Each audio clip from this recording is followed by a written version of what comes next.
Hi. Okay, so this is the first ever pilot episode of Wide Open. I'm gonna be looking at my laptop today just because next time I'll be paper. But I just wanted to introduce myself. My name is Minji Ju. I'm yet another one of many East Asian, straight, corporate, professional cis women in New York with another opinion. So, surprise, here's my podcast.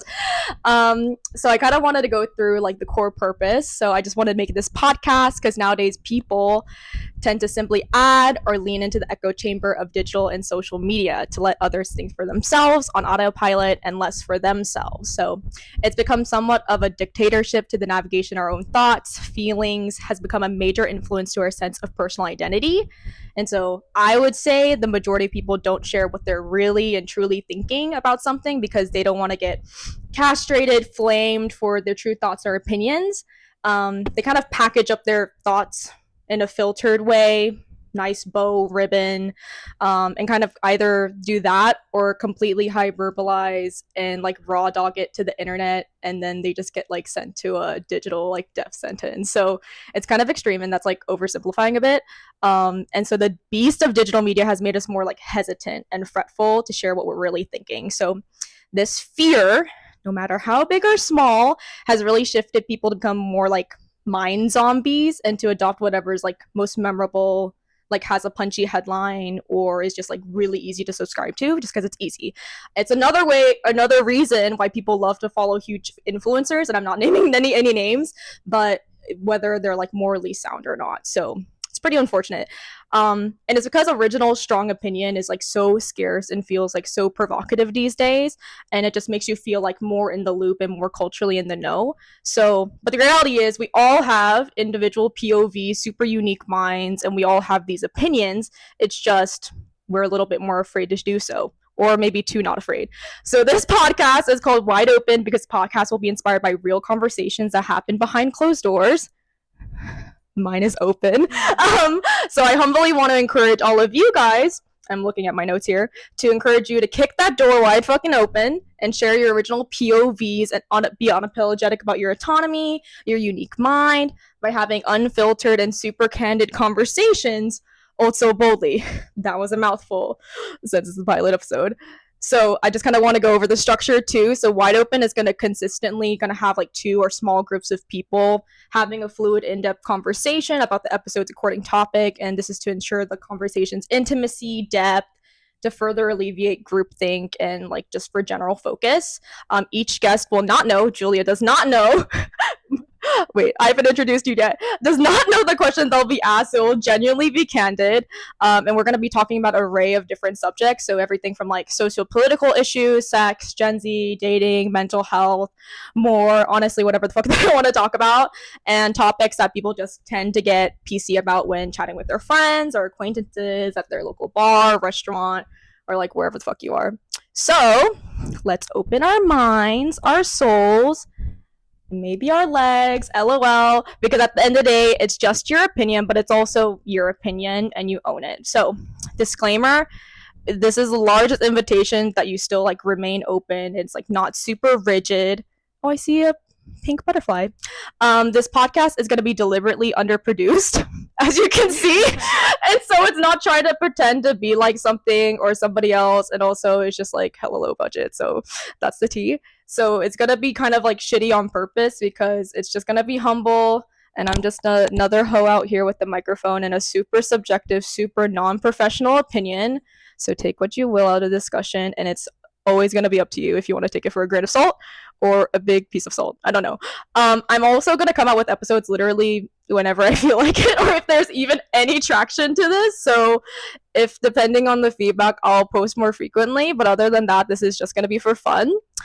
And so without further ado, today's episode, we're going to be talking about what it's like to be a woman in the Lord's year of 2024, with the understanding that being a woman is fluid and a social construct, of course. We're going to be talking about the experience, the good, the bad, the ugly, the beautiful, the spicy.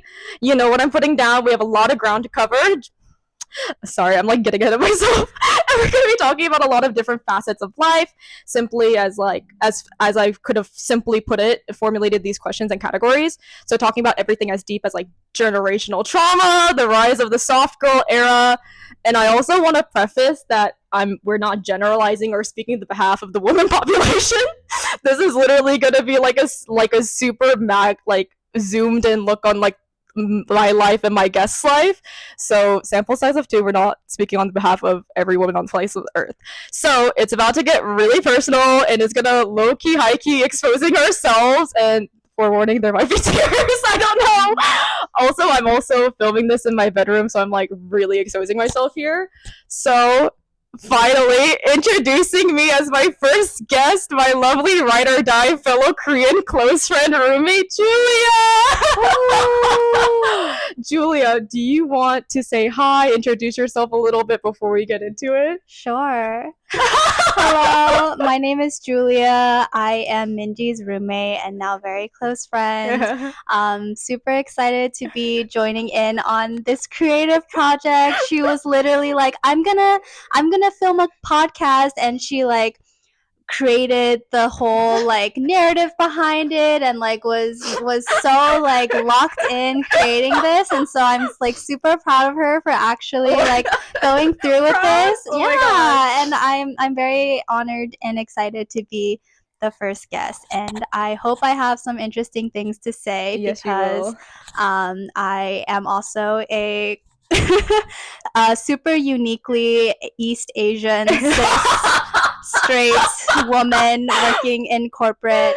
But yeah. Okay, I was literally gonna say, I'm gonna like cry already. I want to also preface, like, yeah, Julia and I are like demographically pretty similar, but it'll be like interesting to see like how similar or different our experiences have been. So let's get into it. Okay, we're gonna go into like demographic psyche. Are you ready? I'm ready. Okay, how would you describe your experience the few years transitioning from like graduating college into adulthood? And to also preface, I'm 25 and you are? I'm turning 24 in a couple weeks. Woo! So I am 23. Okay, but how has that been? I think the biggest lesson that I've learned after graduating college was that the only person who's going to take care of you is yourself. Ooh. And that's both very freeing, but also like a little bit sad. Like you realize that you can't really depend on anyone except for yourself for your own happiness.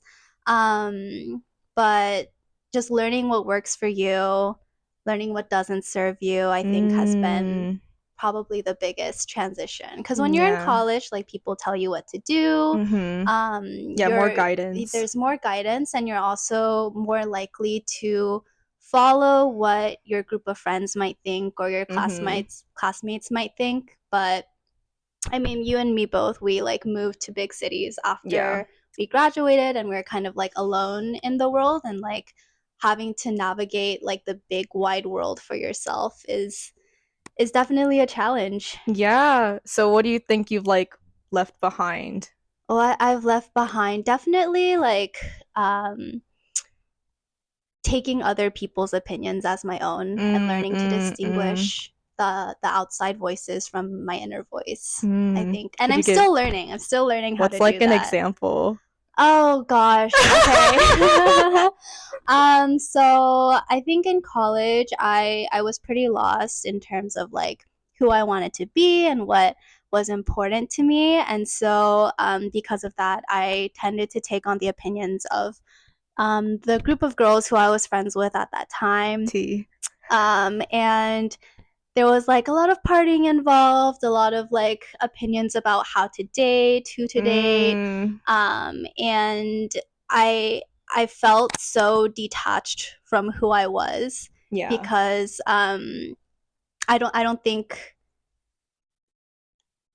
think those were the group of people who I really resonated with. It was just who was there and who was close and who I thought I wanted to be friends with. Because when you're young and you're in college, you just want to be like hot and like party. Yeah, no, for sure. And so that's who I ended up being friends with, but I ended up being so like detached from my mind and my body, and Yeah. um yeah, So now like about like reconnecting with yourself and like exactly. filtering through. So what would you say it's like, well, like going into yourself, like of course, and we're gonna get into that, but like who would you say like would you rather be close to, like traits of like the friends that you would want to associate yourself with now that like you're more of an adult? That's a good question. I think people who think for themselves. Yeah, Yeah, yeah, exactly. because when you're around people who have their own opinions and have really worked hard on like building their own morals and Mm-hmm. values, then you're more inspired to do the same, Yeah. instead of people who are subscribing to the thoughts of like, I don't know, social media and like unoriginal ideas. Yo, Then it's like we you're made a podcast about it. literally, yeah, like if you're just around people who are like basically repeating whatever is on social media and like don't think for themselves, like you're going to end up doing the same thing. But Yeah. if you're around Literally people becoming a follower. becoming a follower, but if you're around people who are strong-minded and strong-willed, then I think, I mean, they say like you become the people, like Yeah, literally. The the people flock. you're around. Yeah, Yeah. you become the flock and not the shepherd. But like if you're all original, then like you're Yeah. able to have your own thoughts and like Yeah. able to respect each other's opinion. For And I sure. remember you were saying like you only want to be around people who expand your Oh, worldview. yeah. Did I say that? Damn. Yeah, because you were talking about how like you're your first reference, you're your own Mm. encyclopedia, which really like stuck Shit, with did I me. say You that? did say that, and I was Yo, like, someone write that damn, down. damn, Someone no. record this. Okay. Literally. And so yeah, I definitely want to be around people who have put in the work to establish their own sense of identity, um, Mm. and inspire me to do the same. Wow. Wow, we're getting deep, bro. Okay, also I want to like preface also we're gonna I'm not I'm I'm deliberately not bringing up any questions about like work and career just because I feel like that's a whole beast of its own. So like mainly talking about like womanhood, navigating early womanhood. Did I preface that? Did I say that earlier? Well, it's gonna be the title of the episode. So we're talking about early womanhood, y'all. Okay, so I feel like a lot, I don't even know who's gonna fucking listen to this shit. But honestly, like a lot of people that I know, and I'm from Texas, Asian American, and I grew up in suburbia, right? And I think you also grew up in suburbia. Do you want to share where you grew up? I grew up in Tallahassee, Florida. Yeah, Gator Town. So Well, how? Yeah, Tallahassee is not Gator it's not Town. Gator Town. No, Wait, well that's so north, right? yeah, Okay, I don't well, know geography like yeah, that. Gainesville is Gator Town. That's where I went to college. Oh, Yes. okay, okay. Florida, Yes. suburbia. So what's like the biggest different? I mean, there's so many differences from like suburbia to now like living in New York. What do you think is like the biggest shift? And has it like served you more? Like is it more like up to your speed? And do you like yourself like mentally and spiritually more like in the city? And I'm assuming yes.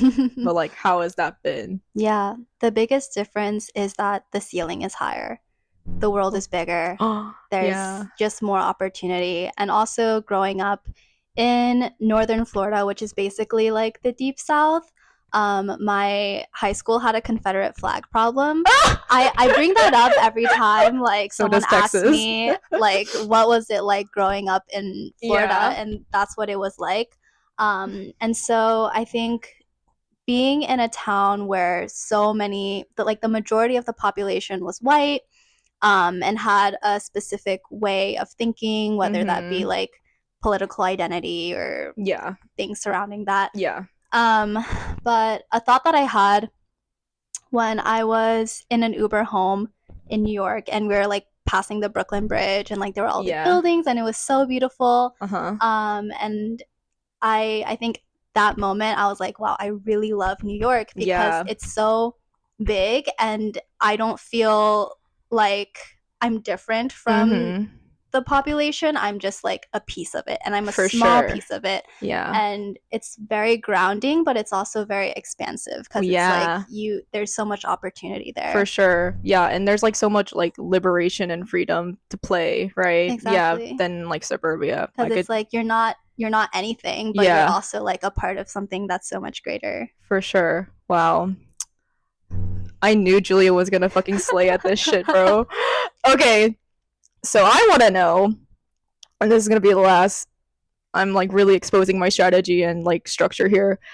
I want to know what's largely taking up your headspace right now. Like, as a working woman in New York, being you, being 23, like, what's like, how would you slice and dice up the categories that like live in your brain? Like, if it was a diagram, you know, it's like 2% lip gloss, like 50% whatever. Like, how would you like percentivize it? I know that's like super oversimplifying, but like what do you think? It doesn't even have to be percent. It's just like what's taking up your headspace. Like I think top three. biggest one is, I guess, self-improvement, which is like a huge category, Yeah. but just like how I'm thinking about things, letting Yeah. myself feel my emotions. How could I have handled this situation better? Yeah. Sometimes in a non-productive, obsessive way, but Yeah, also yeah, for sometimes sure. in a productive way where Yeah. I'm like giving myself the space to feel what I need to feel. So that's a big one. And honestly, I get kind of tired of it. I get Yeah. tired of it a lot, actually. Improving every goddamn day. Literally. You can't slack. Oh my, even like with working out, I'm also like, to preface, like I work out like nearly every day, but like, yeah, no, like getting obsessed with like improving and getting better every day is a constant struggle for sure, especially if you're just like living that type of life and you actually want to get better. Yeah, mentally it's such a I don't want to say a game, but it's a huge challenge for sure. Yeah, and kind of sidebar, but like sometimes I think about like, do mentally well people consistently think about how they can be more mentally well, or is that all still a sign of like you haven't like reached that point where it's just kind of like second nature, like your brain is already wired correctly? Like, of course there's always room for improvement, Yeah. but should it be something that's on the forefront of my mind at all times? I think it's like phases, you know, like especially like when you're younger, like you're learning a lot of shit. Like what you were mentioning, it's just like, oh, should I be doing this anymore? Does this serve me? Does this not serve me? But I feel like once like you hit the ground running and you find your groove, like I find myself like thinking less of it. So I think it's just like literally trial and error, figuring out like what works for you, and then like when like I told you earlier, like you hit 25 and it's like whoa, things like click. Yeah. I feel like yeah, and then yeah, like you'll find be living and breathing life, see something that triggers you, something comes up. It's always gonna be like, I don't want to say it's like never fucking ending, but like it gets easier, I think, like over time. And especially if you're like actively thinking about it, then it obviously is going to get easier because then you're going to learn like little by little. Yeah. Because I'm just thinking like one of the big reasons why I have to think about these kinds of things is because something is not working for me. Yeah. So kind of the image that came up in my mind was traffic and like building roads, and it's like I feel like I'm in the process of like building these mental roads. Whoa. So also, Julia, wait, what was your major? Oh, I was an industrial engineering major. She's a woman in STEM. I am a woman in STEM. I'm so fucking not. Oh my god, go ahead. But yeah, just like laying down the foundation for those roads so that I can travel them more easily and like have those in place. For sure, not these like bumpy ass fucking shit ass roads in fucking New York. Yeah, with potholes and fucking dead people and fucking I don't even fucking know. Yeah, so a lot of mental cleanup. So yeah, that would probably be like maybe taking like 70% of my brain, I would say. That's a big. What's the other 30%? Other 30% I think is broken down into like, I thought you said like broken down relationship. Okay, go ahead. Sorry, I'm like getting ahead of myself. No, you're good. I would divide it into just like physical things, like am I eating right? Like does my makeup look good? How should I do my hair today? It's very like you-centric. I love it. Yeah, just everything surrounding like my wellness and health outside of like the mental struggles.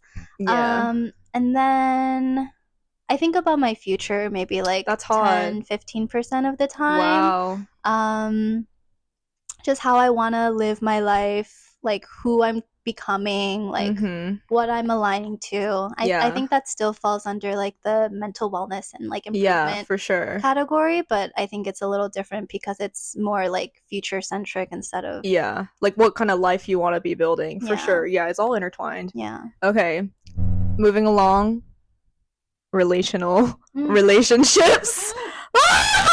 Sorry. Also, I laugh like really loud, so if I'm like ear raping you, I swear to God, I'm sorry. And low key, this is gonna be like ASMR because I'm like drinking coffee on the side. Okay, relational. Dun dun dun. Okay, how have your views on familial, platonic, and or romantic relationships changed since early or entering your early 20s as a woman? Okay, so we can break that down. We Yeah, can so start with family, family friends, and and then then like romantic. ayo. Yeah. The biggest change in terms of how I view family is I think I felt very like sheltered growing up and didn't have a lot of control over my life. I had pretty typical tiger Asian parents who made me do like math competitions and violin. Mathlete over And I like here. swam like all the like She was doing the typical most. Asian extracurriculars activities. And I think I resented my parents a lot for that because I didn't want to do that. Like, there were things that I was interested in, and then I reached a certain point in my life where I was like, okay, well, I have no control over what I'm Yeah. doing. So, like, I'm just gonna give the bare minimum effort in order to Mm-hmm. please my parents and like Shout out do Mr. and Mrs. Jen. Hi, Linda. and yeah, like do whatever I need to do to basically like keep myself safe. Yeah. But now that I'm older, I realize like I actually have agency over my life. Like everything Mm, that I've created for myself is something that I've chosen.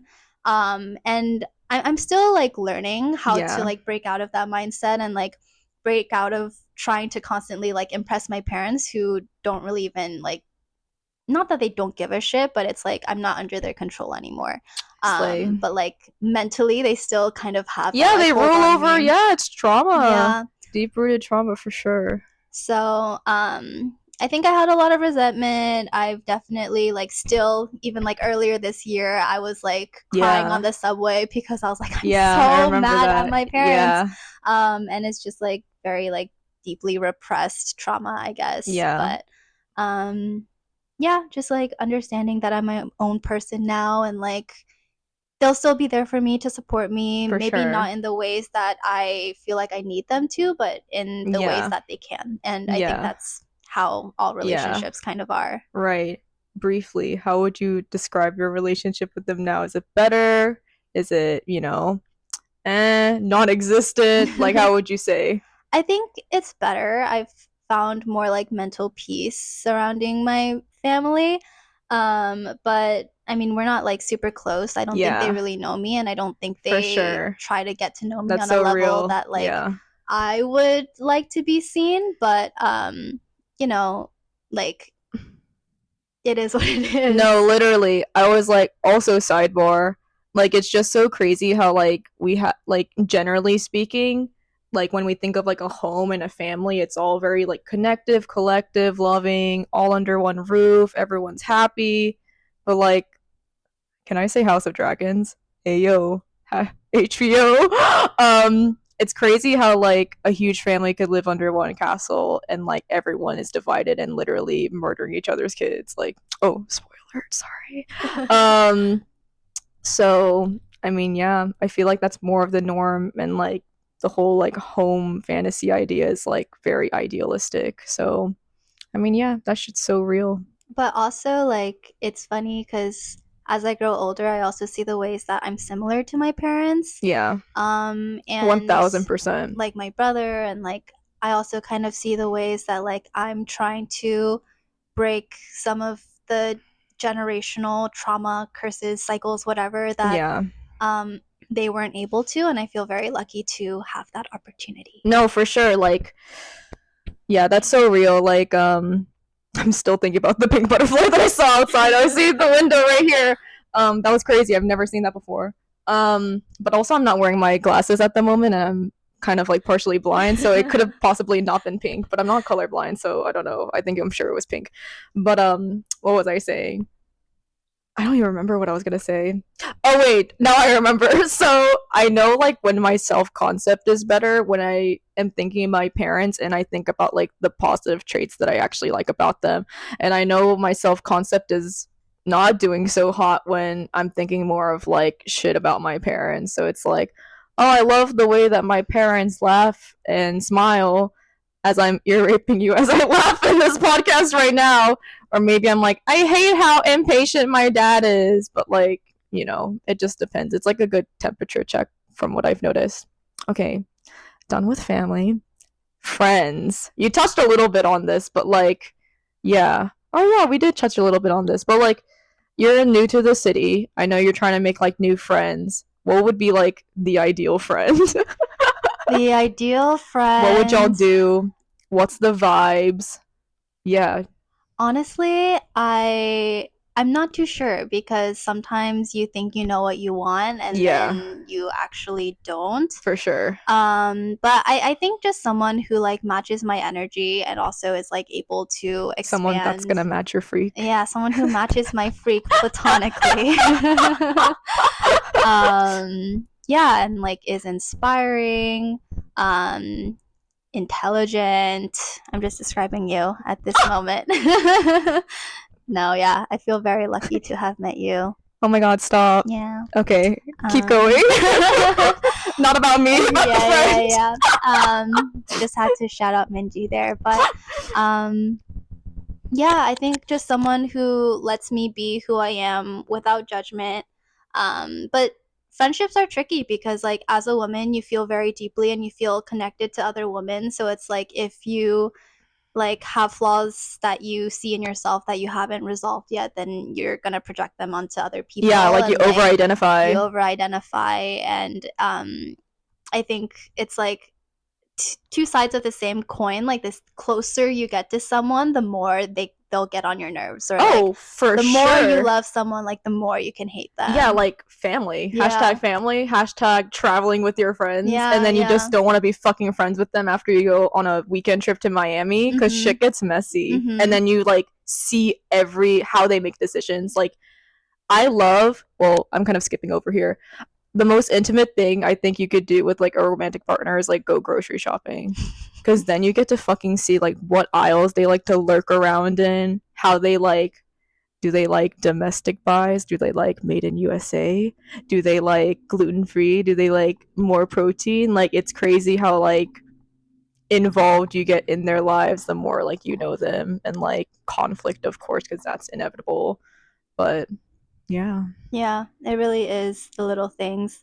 I think the new Charlie XCX song "Girl So Confusing" is such like a good representation of like female friendship and like what it feels like to be a girl, and like it's so real. But yeah, I think I'm honestly still like figuring out like my female friendships because I don't have very many. I don't have very many friendships in general because I think I'm a very sensitive person. Yeah. And so like hashtag Cancer. I'm a Cancer. Hashtag Pisces. We're water signs. I'm surprised we haven't cried yet. That's why we get along so well. Yeah, we're spiritually locked in. Yes. Yeah, I think it's hard when you're like more conscious of like who you hang out with and the energy that you exchange, like to make real friends in this world. No, for sure. What would be like the perfect like girlfriend girl date? Friend girl date? Is it like daytime, night? Wait, do a daytime one and do a nighttime one. Okay, daytime one.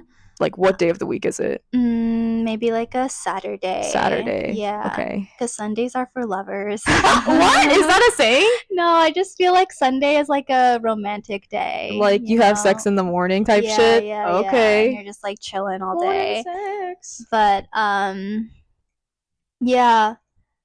let's see. Daytime, definitely grab a coffee, cute little pastry. Yes. Do a little thrifting Yes. or something that's like interactive, but not like you have to be talking the whole time. Yeah, deadass. Because I really enjoy like comfortable silence. I think don't show Hey, don't show that for free. Oh Not shit, for we're about free. to put this shit on Patreon or something on OnlyFans. But yeah, I really love and appreciate when you can have comfortable silence with someone. I think that's like a great marker of like closeness, and That's like it's a so neon green intimate. flag. Yeah. Yeah, something where we can both interact and also chill. Because I'm not like a super like high energy person. You know I am. Yeah, It's like Julius. I'm like, how much longer is she gonna put up with my shit?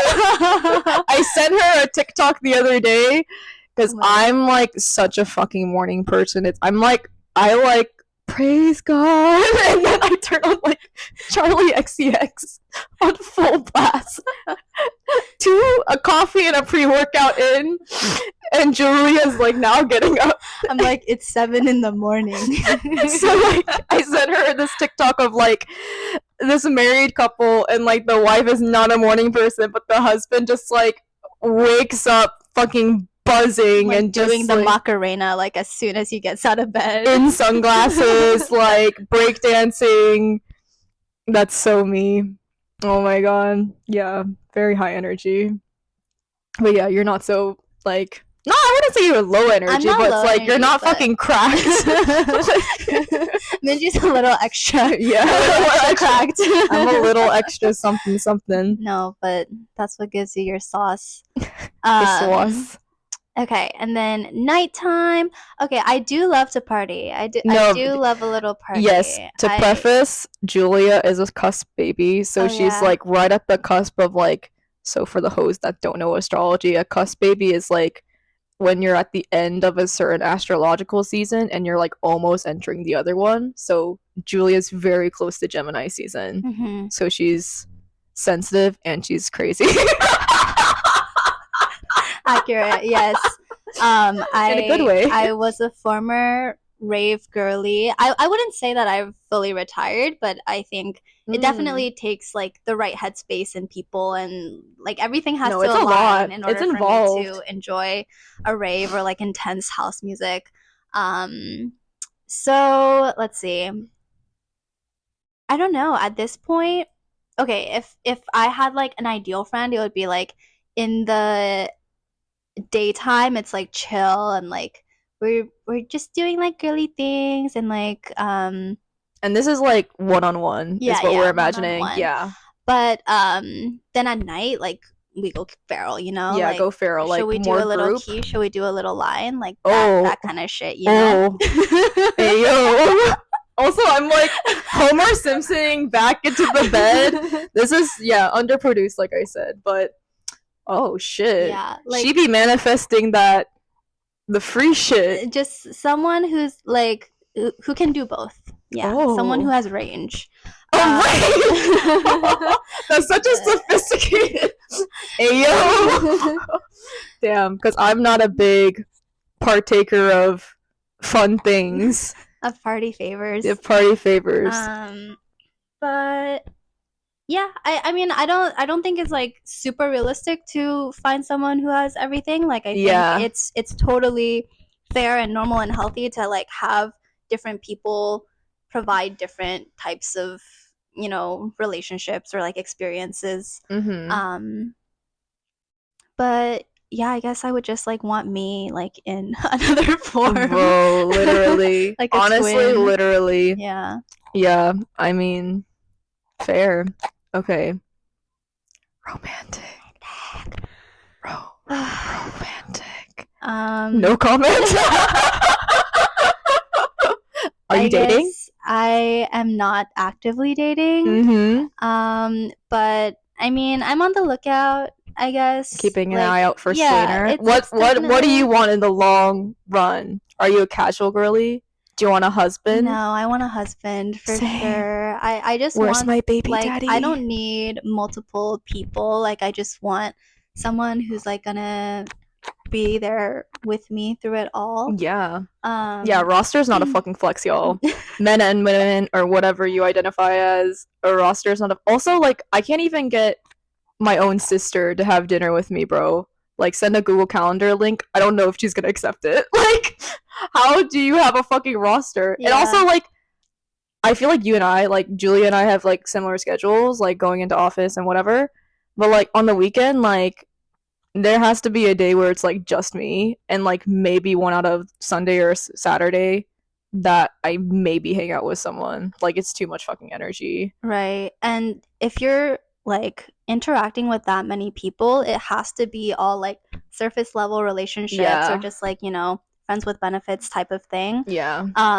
But I don't like surface level relationships. I think they're even more, like, energetically taxing. Yeah, it's like detrimental to you. Yeah, it's detrimental. You have to, like, put up a certain act to be so, like, able to talk to that many people. Like, I like deep connections, and that's how and where I feel most comfortable. So like, I would rather just get to know one person very deeply. Yeah, it's more fulfilling. It's so much more fulfilling.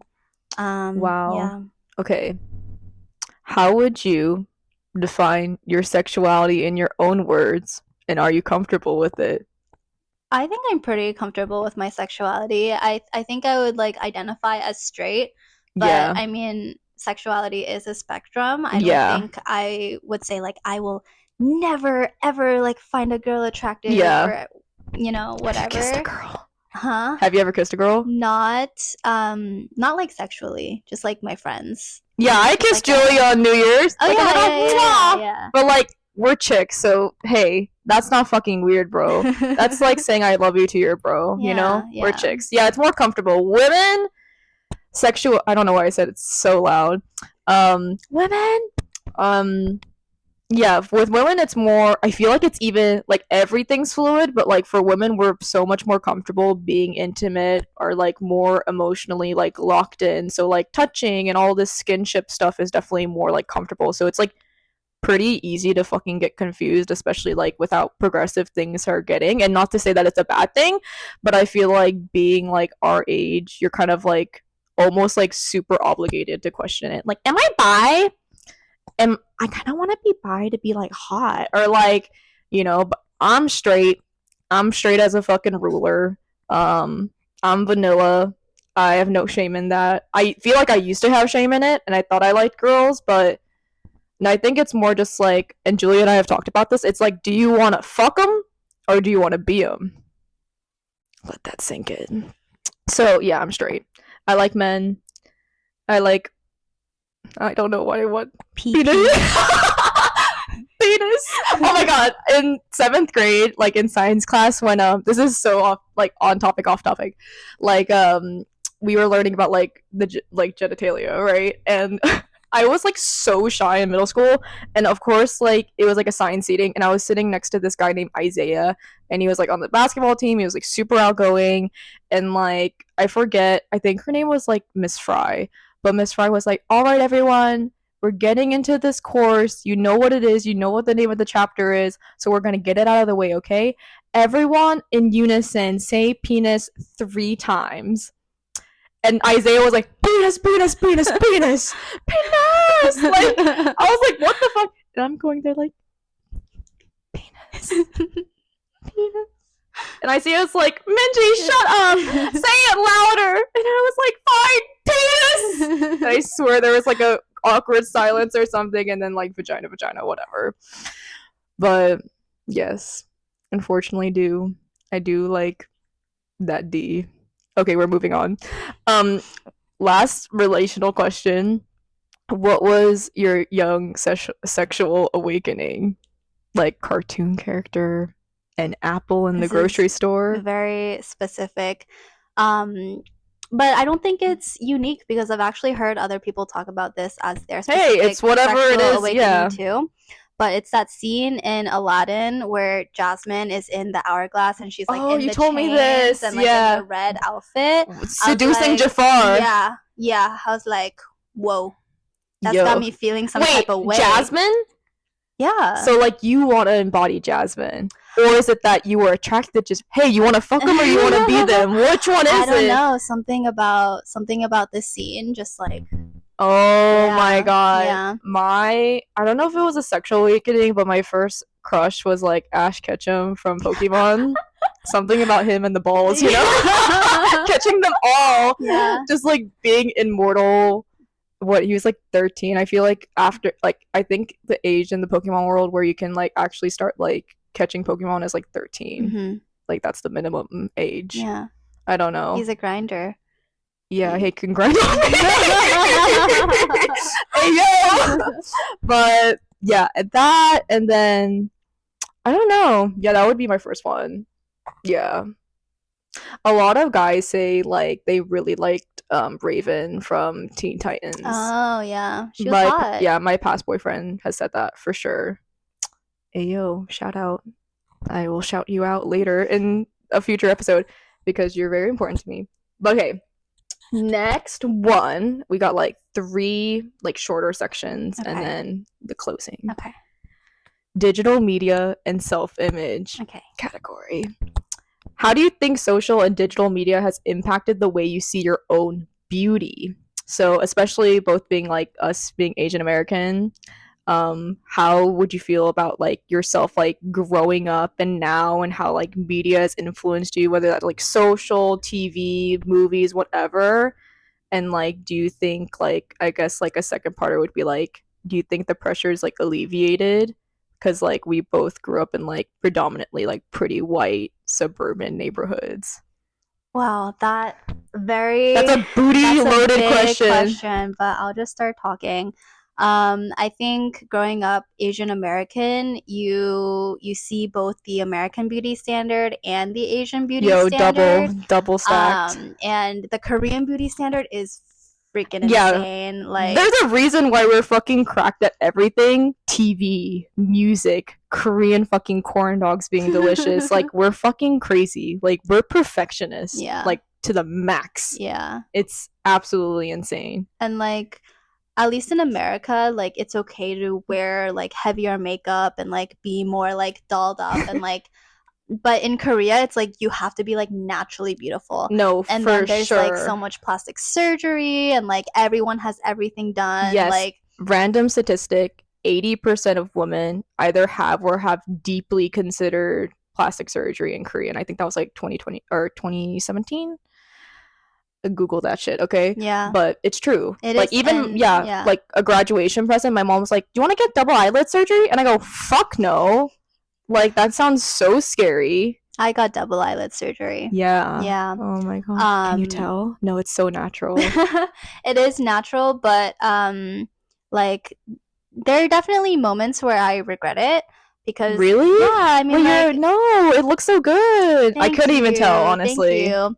I think it's like a little bit telling when I like have my eyes lowered because you can see the line, and then like I have a little scar in my inner corner. Oh, really? So it's like, oh wait, I do see that now. It's something that like really like sticks out to me. Yeah, it's and, your like, face. It's something that I have a little bit of a complex about, and sometimes I'm like, oh, I wish I didn't get it. Wait, how old were you? I was like 19. Whoa. I was very young. Yeah. I was very young, and I was also like not really.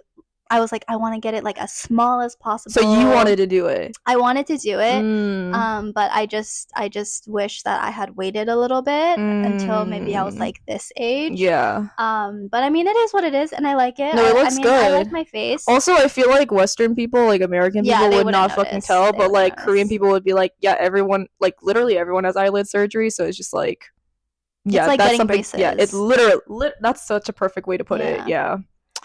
Wow. But back to the question of like digital whatever. It's like, it's hard because like you can't help but compare yourself to people on the internet. And fucking Photoshop and fucking like nothing's fucking real anymore. Yeah. It's absolutely fucking crazy. And then I think it like shifts your attention to purely like physical beauty. That you like see with just your visual eyes. It's like visual. porn. Yeah, it's literally porn. Like, it could be a selfie, but like now we're just like snacking on like this butt, this hair, this latte makeup, whatever fucking makeup, whatever fucking nose, high cheekbones, low cheekbones, like yo, I can't keep up. Or Yeah. fucking BBL. 15-year-olds be getting BBLs in It's fucking crazy. Venezuela, and it's like super dangerous. Yeah. Like men getting BBLs, like James girl. Charles. Oh god. I saw James Charles in Soho. Oh yeah. And he's actually tiny. Really? How tall? Like me tiny. That's crazy. And his BBL, I mean, like the BBL be BBLing, Yeah. but it's like proportional. So like Mhm. it wasn't as insane like as you see in the videos. Yeah. But like that shit's crazy. It's so like you're gonna crazy. fucking regret that once you're like later and things are moving in places that you don't want to be. So it's just so detrimental. Like not only like mentally, but like you're risking your physical health for No, just for like sure. temporary like boat like you know Yeah. yeah No, for a Instagram slay. Yeah, after I got my eyelids done, I had such like body dysmorphia because I Wait, really? couldn't recognize myself, and like it made me like do my makeup all weird, like just not flattering. Like I just like did not identify with the person that I was seeing in the mirror. So yeah. I feel like that's something that needs to be talked about more because like you get plastic surgery, like you might get like body dysmorphia. And people get fucking addicted. People do like people in China who have like fuck tons of money do like plastic surgery tours in Gangnam, which is like the main place to get plastic surgery in Korea. And it's just absolutely fucking crazy. It's like now like people talk shit about like tattoos and piercings, but like plastic surgery is like just another common form of like body modification, and it's absolutely fucking crazy. Wow. Wow. Yeah, nothing's fucking real anymore. People be getting lip flips, flipping this, flipping that, flipping the nose. Yeah, and I think the point that I was trying to drive home is like it takes away from true beauty. Like it takes away from like that soul beauty, like the light behind your eyes, like what actually makes someone beautiful. Energy? Yeah, energy. Yeah. You can be plastic face, but honestly if the energy is giving, it's giving. Yeah. People are compensating with silicone or whatever the fuck they inject in themselves. Wow, that was good. Wait, what question was I? Oh, so following that, what is something that you really like about yourself, just like physically? We're gonna objectify you a bit. Okay. Like, what's something's like I'm gonna expose myself here. I like just body wise, like I love my boobs. Like I feel like they're just perfect. Like I'm just gonna put it out there, they are perfect. And for the men who've seen them, you know they're perfect. Down to the freaking everything about it. I'm not gonna get into it. But the cleavage be cleavaging. And then my face, I don't know. I kind of like my dimples here, like right here, like I don't know. I like my smile. Yeah, I also like my smile. Let's see. In terms of my body, well, okay. Whenever I have to hype myself up, I remind myself I'm 5 feet tall with abs and a fat ass. She does have a fat ass. She looks small, but this girl's got like she's been working out with me. Her butt is like immaculate. Like perfect athletic, but like perfect amount of volume. Not like an athletic flat ass. Like I see her sometimes just walking around the house and I'm like, yeah, damn. Whoa. No, true. Like being a small little woman, slay. It is a slay. It is a slay. She's so lean. It's something that I used to have a bit of a complex about too, because it's like everyone's like, "Oh my god, you're so short, you're so small," and I'm like, "Yeah, like I'm just a little girl." And I'm like, "Yeah, you wish you were small." Yeah, no, I wish I was lean like Julia, because I've been working out for like 2 years, right? And my metabolism slowed down a lot ever since I entered my 20s. I definitely miss how I could just eat whatever at 17. I was a 17-year-old girl and just like be skinny and my metabolism was good. And then I hit my 20s and then I drank a lot. Like in college, I drank so much. I drank like so frequently and then like blacked out a lot in college. And so my body was definitely not at its best and my liver was working. Or maybe it's like gone at this point. How am I breathing? But yeah, like it definitely takes a lot more work for me to like lean out. And then Julia moved in with me not too long ago. Yeah, we haven't known each other for like a long time either. It's been like 6 months. Yeah. Crazy. yeah, and she started going to the gym, and then she's just looking like a demon. Like she just looks fucking amazing, and I'm like, what the fuck? Like, if she once she tans, now that it's like summer, it's gonna be over for everyone. It's over for you bitches. It's over for all you bitches. Okay, let's see. Oh, and then I should have started with the what that you don't like, and then what you like. But what is something that you're like, because everyone's got a thing. Like for me, it's like, yeah, like my body fat percentage. I know that's like such a like sensitive topic, but like, yeah, I'm working on getting leaner, and I think that's something that I have qualms about just because of like how much my body's like fluctuated in clothes and how they fit. But hey, I'm working on it. It's something I'm like being more neutral about. Especially the gym's made me feel more neutral about my body, which is great. But that, and then honestly, I love the way that I look. Oh my god, is that like, No, yeah, you yeah. No, should. I do like Yeah, the way that I like. I think I'm like, I would say I'm like conventionally attractive, but like I feel like my energy puffs off, so it's like elevates it. for sure. And the makeup, yo, I love me some makeup. Michelle Phan, shout out Michelle Phan, Yeah. but not shout out to the weird stuff that she's been doing.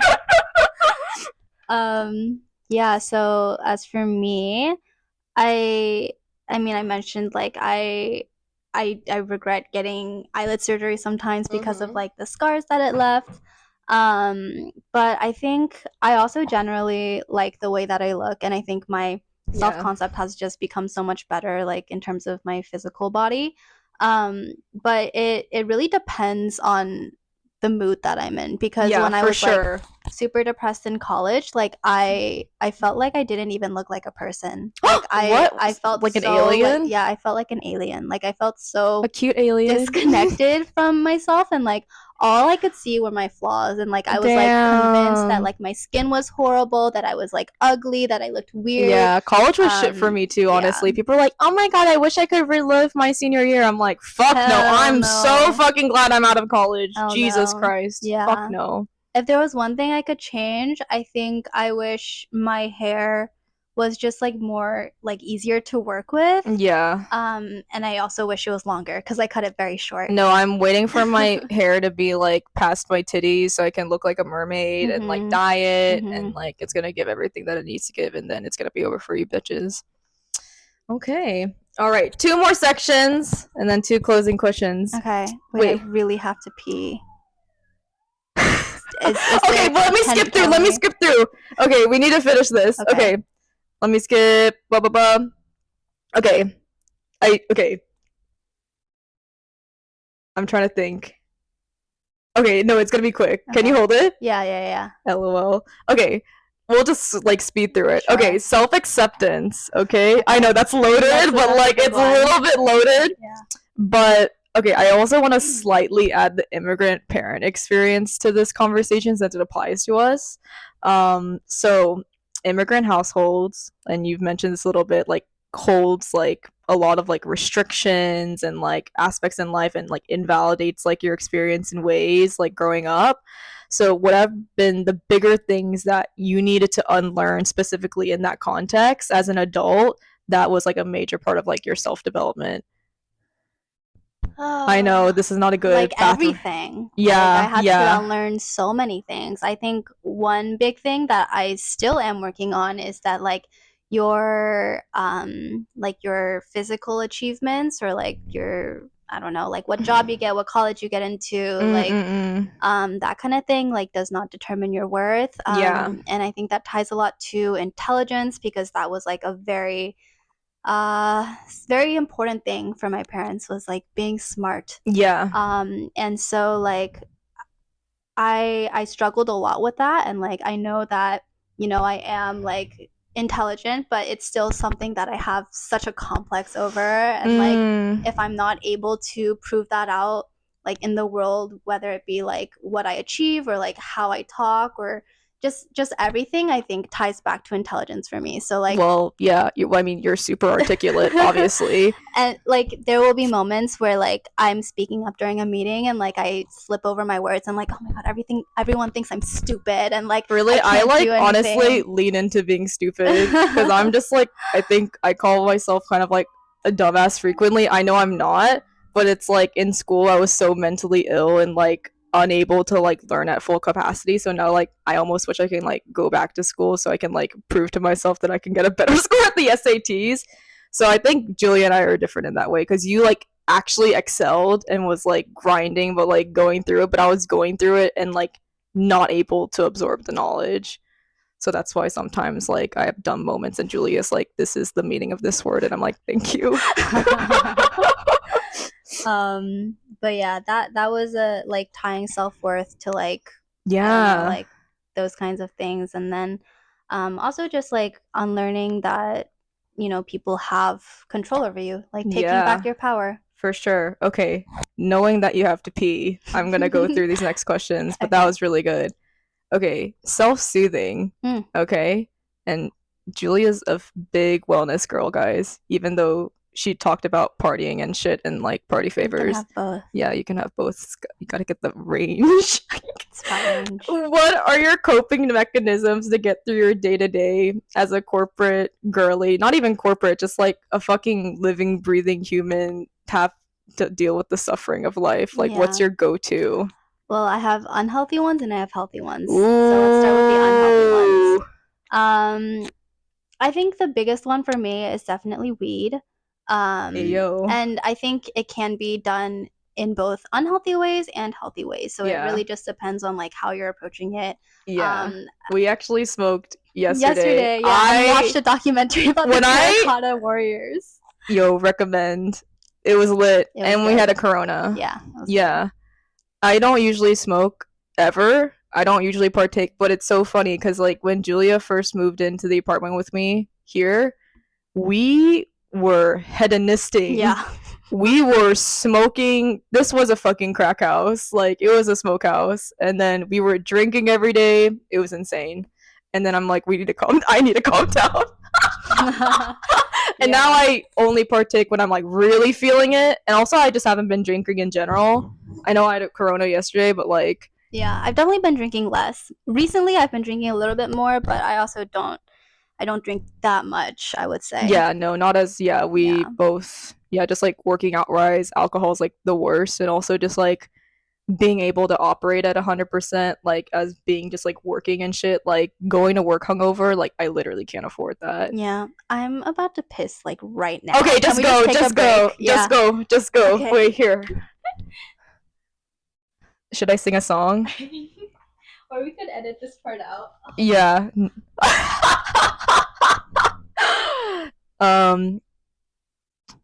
Hello. My name is Minji. This is my podcast called Wide Open. Julia needed to go to the bathroom.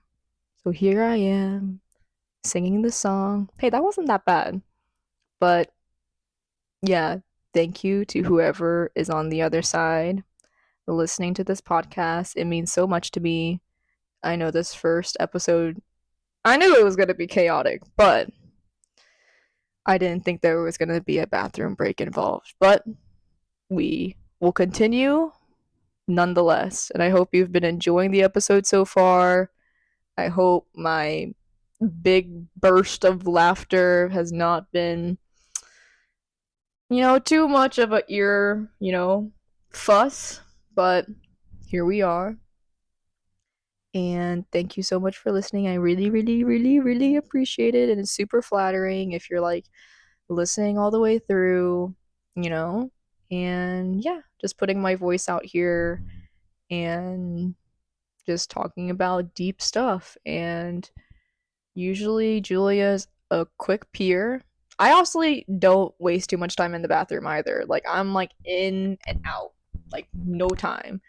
But the thing with like dudes and past boyfriends, and I will not mention your name, you know who I was with. Me and my past boyfriend were together for like 4.5 years, like going on 5. And we would get ready for a date, I'll be all makeuped up, and I love me some makeup, dressed up to the nines.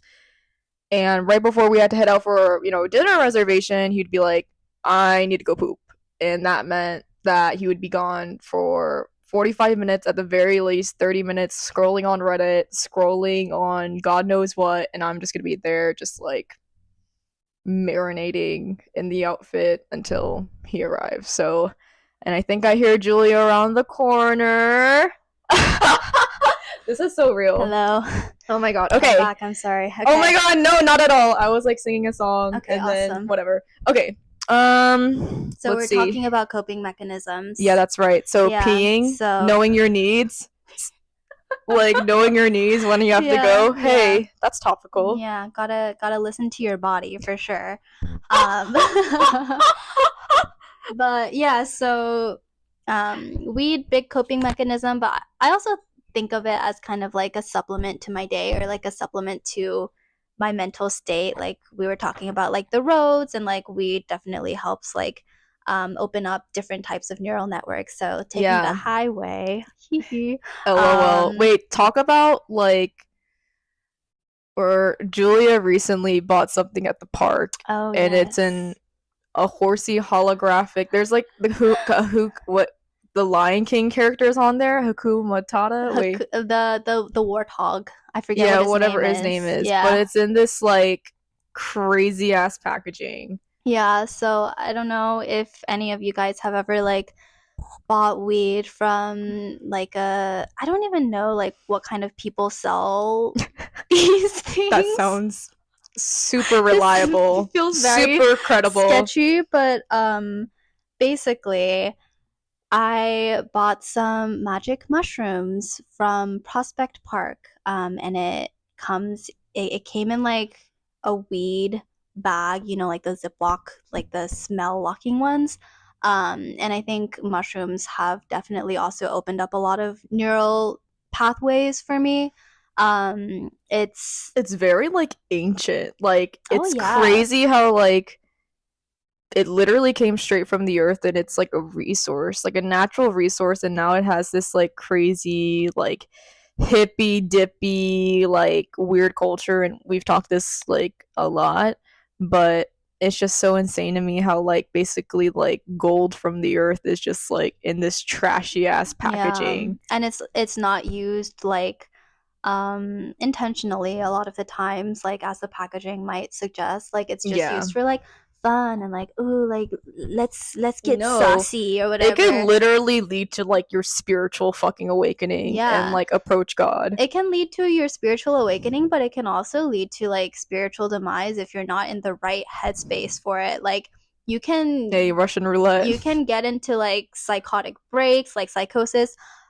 Sidebar, I knew this guy in college who was like a friend in our larger friend group who did way too much acid, and he went into psychosis, and he was staying in my friend's apartment at the time, who lived across the hall from me.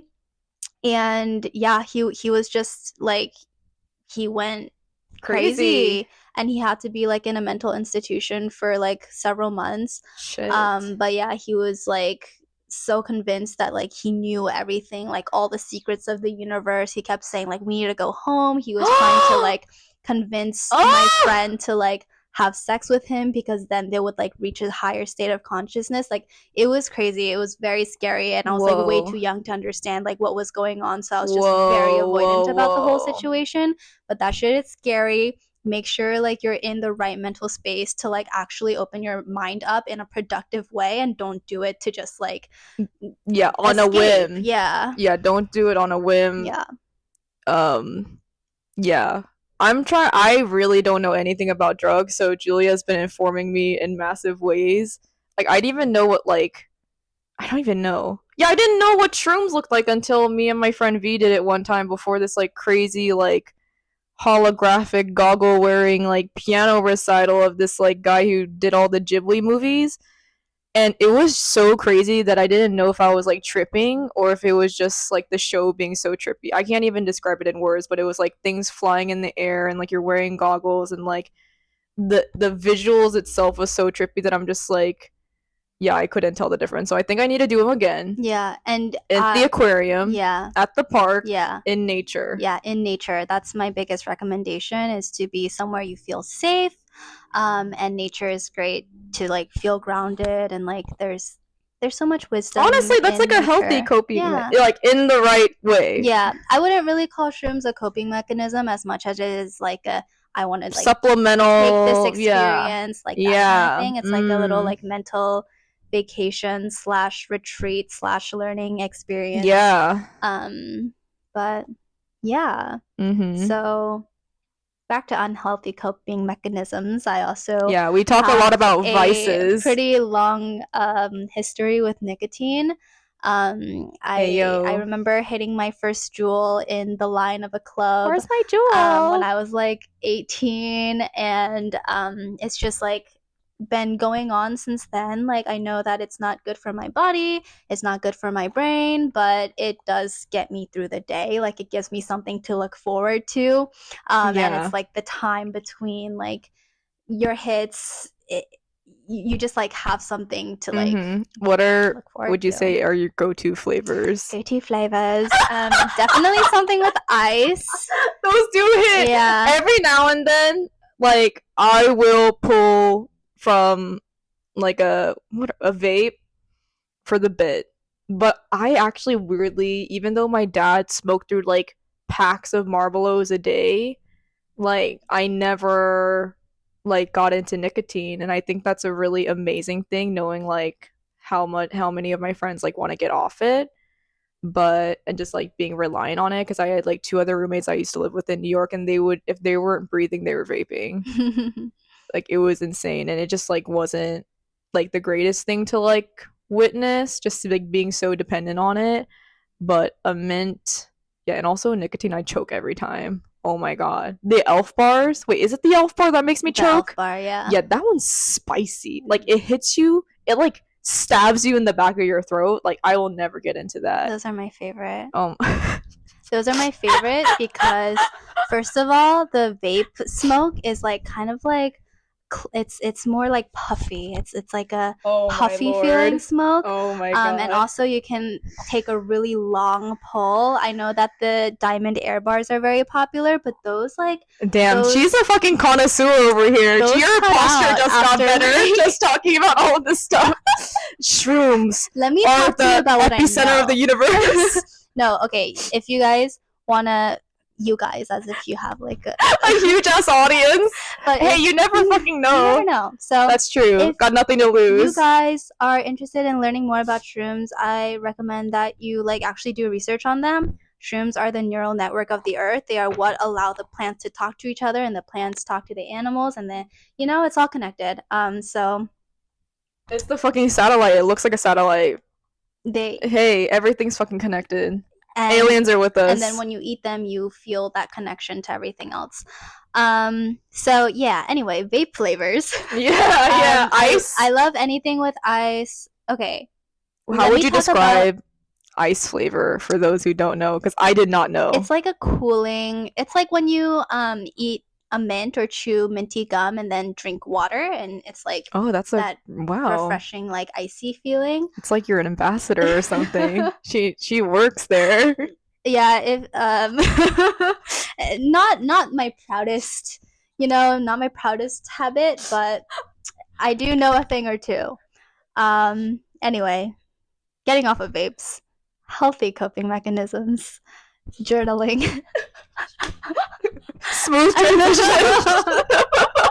Speaking of vapes, let's talk about journaling. I journal a lot. Yeah, she was journaling this morning. Yeah. It's good. I journal a lot. It's so cute, the activity itself. Yeah. Pen and paper. It's a great way to organize your thoughts, to track what you're feeling, to track how you've changed over time. No, I think it's wild. Very interesting, like looking back on my past journal entries and being like, yo, wow, who is that? Yeah, I've grown so much since then. So yeah, I attribute a lot of my growth to journaling. I definitely journal more when I'm sad. But yes, when like you have to dust off the good old journal and get your 0.5 Muji pen. Yes. And go ham. Yeah. What would you say is your favorite journaling pen? I do love the Muji pen. I like the 0.38 one. Ooh, skinny. Yes. Skinny? Yes. Right now I'm on the 0.5, but I feel like I like press down too hard for it. It just looks kind of like messy. I like the thinner lines. So granular. We're getting into the detail. What kind of paper? I like moleskins. Oh, I didn't think she was gonna. All of my journals have been moleskins. Fancy. Julia's And fancy. I like the hardcover moleskins because then you can journal in bed.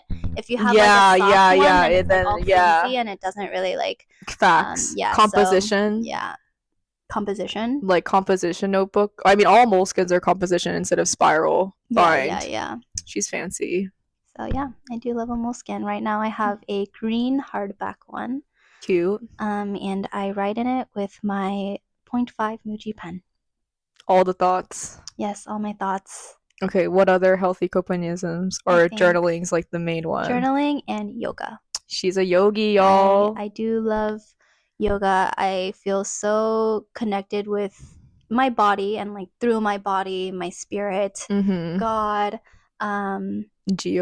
Yeah, like I really feel that connection to source and like, you know, the greater it's fucking everything. What's your favorite yoga pose? What's like go-to? Child's pose. Oh, sure. Yeah, opening. Yeah. And I love like how deep you can get into it. Like it really is a journey. Like it's not about the posture, it's about the feeling, and you can really feel yourself like sinking into that feeling, and it's so amazing. Like I learn something every time. For sure. Wow, that's deep. I was just gonna say forward fold because it feels good. Forward fold also feels hella good. No, yeah. I do not feel one with God. I feel my hamstrings. Yeah. Oh God. Okay. Yoga, journaling. Yeah, I would say those are my pick ones. Okay. Let's see. Okay, now we're getting into the closing. Okay. I don't know. Okay, anyway. This is so like jumping from one thing. Would you say you're a boss babe or a soft girl? Or what do you want to be? And I already know the answer to this question, but I want to hear it in your own words. Why not both? I feel like sometimes you have to... plot twist. I did not think she was going to say that. Like, sometimes you have to be a boss babe and sometimes you want to be a soft girl. I think it's like... 1 second. Yeah. For those who don't know what the fuck that means, if there's a male listener, I love you, because this is just talking about girly shit. Or honestly, it's like just going to be fucking informative, and now you're inside the minds of like two people. But a boss babe is like basically like a full ass working woman making her fucking money, like being fucking independent in her Louis Vuitton heels, clicking clacking down Wall Street with her Hermes bag. We're not at that level, but like we're definitely like Mick baby daddies with the fucking credit card in the making for sure. Soft girl is like daddy's got you. Us being straight, like we have our husbands, he's making the bank, we're back home pregnant in our Architectural Digest beautiful home, making sourdough bread from scratch all day, and like us being busy is having like a spray tan at 3. That's what a soft girl is, and just being in like full feminine receiving era. Go on. Yeah, so I think soft girl in the sense that like you don't need to worry about your physical life. So like in terms of money or like your partner, just being able to really like relax into that and let your feminine side flow.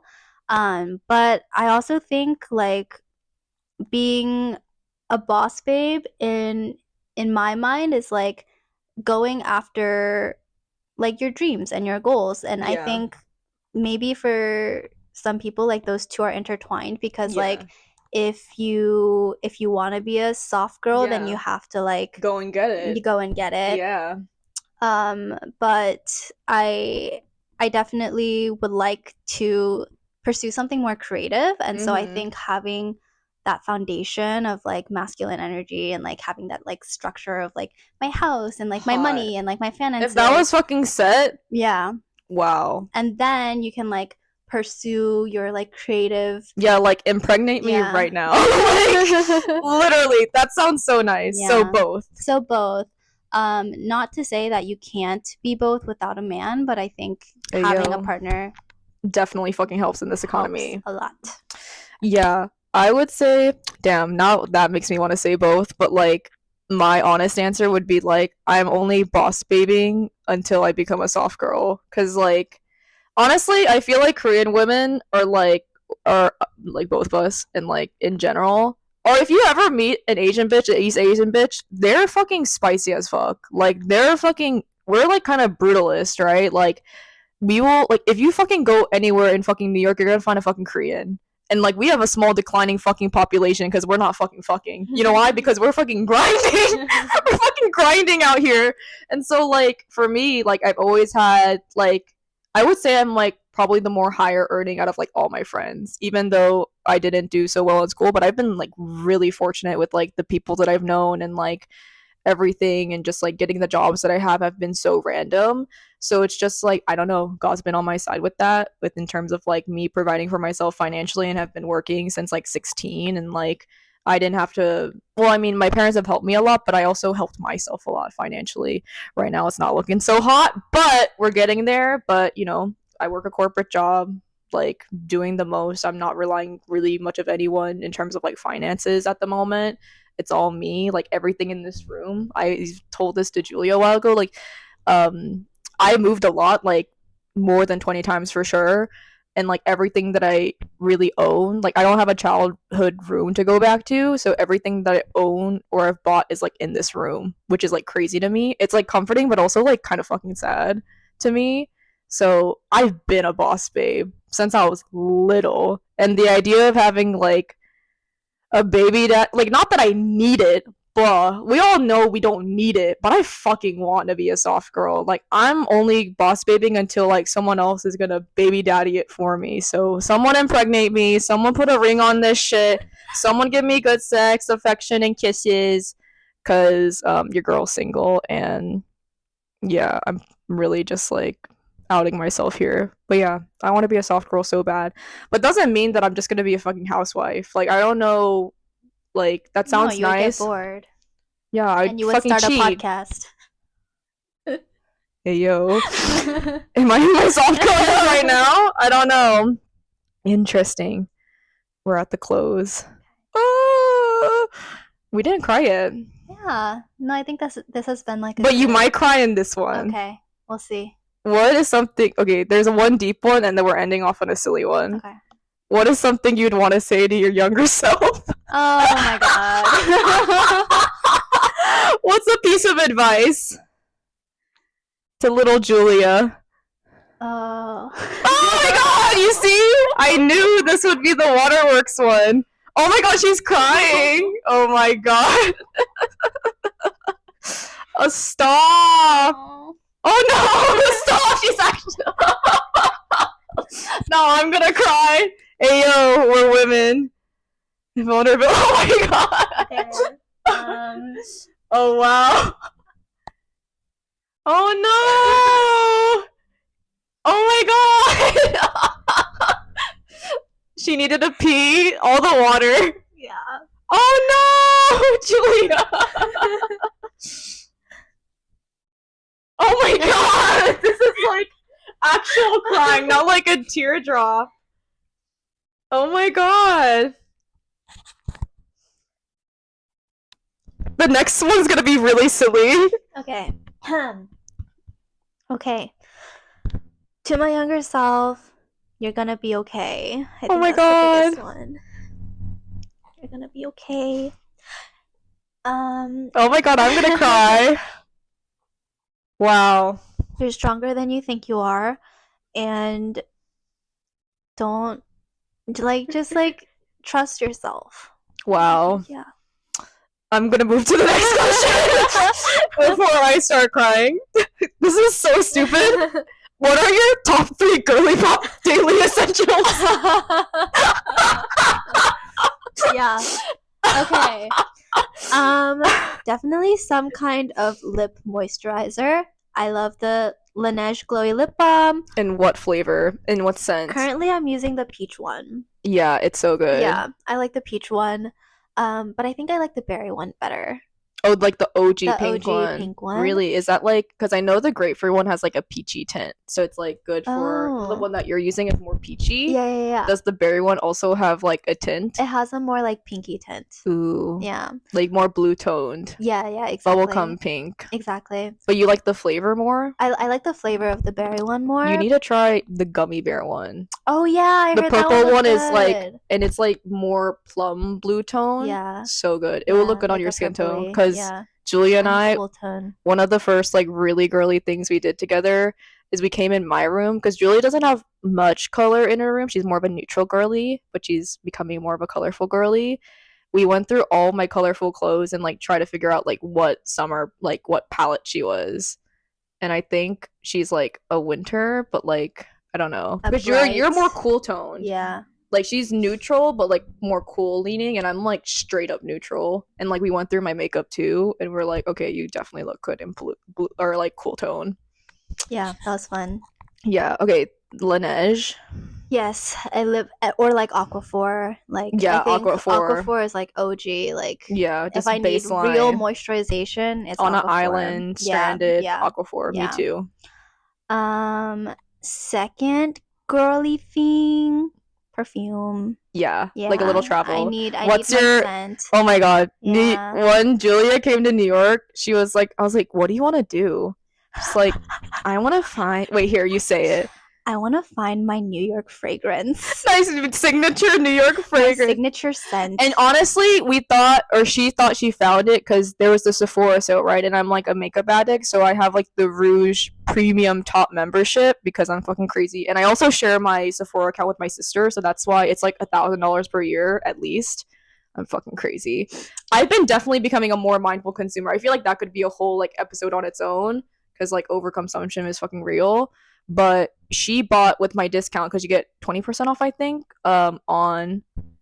Oh yeah, I bought these Clean Reserve is the brand, and the scent is called Skin. It smelled good. It did smell good. It was warm though. But I think it was a bit warm, and also it's more of like a base, like layering kind of scent. I agree. Yeah, layering it's not is something that you would wear on your own. It's not something that I would wear on my own just because it's not super like interesting. And I think if I'm gonna spend like big bucks on a fragrance, like yeah, I it was want a big to, like, bottle. be in love with it. Yeah, it was like $100. Yeah. So okay, wait. So what's your fragrance now? Because she returned it. Yeah, I returned it. I'm back to Glossier U. I bought that shit in college, and but it smells so good. It smells so good. I know, like, the stereotype around it is that like every bitch has it, but like I don't think I've smelled it that often. Like when I'm out, like I really don't smell it that much. Yeah. So yeah, I have been loving Glossier U, and I think number 3, something girly. Yeah, just like a girly pop essential. Hand lotion. Yeah, we both went to Aesop Soho and got the, I don't know what the new scent one. is. It's the purple one. Wait, it's right there. Wait, in my backpack, like the top. Hold on. It's right there. Do you see it? I'm gonna do the. Okay, then this is the old makeup, like the hand over the product, but now it's like this, like tapping the finger. Did you hear that? Okay, but it's the one in the lavender tube. It's the Cedar Atlas Patchouli Clove Bud. I don't know. Wait, is there like an actual name? I think Elios. Oh, Elios Aromatic Hand Balm. The shit slaps. Also, like, it grounds me in work, and it's also like a really easy way to refresh your fragrance without like overloading on like perfume.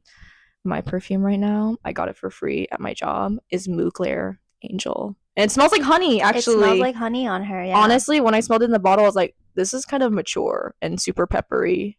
But I was like, I wore it, and I'm like, wow, I do smell like an angel.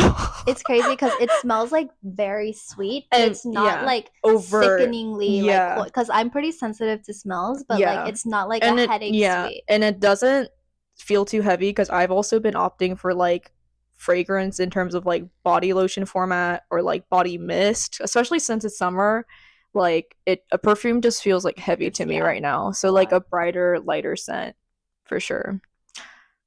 Okay, that was all the questions. Thank you, Julia. Thank you, Minji. There was tears, there was a pee break, and this went over time, but it's okay because it's the first pilot episode. So thank you for joining me. This was so amazing.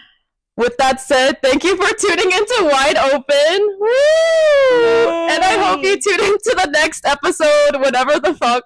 I think of one and find a next guest. Bye. Bye.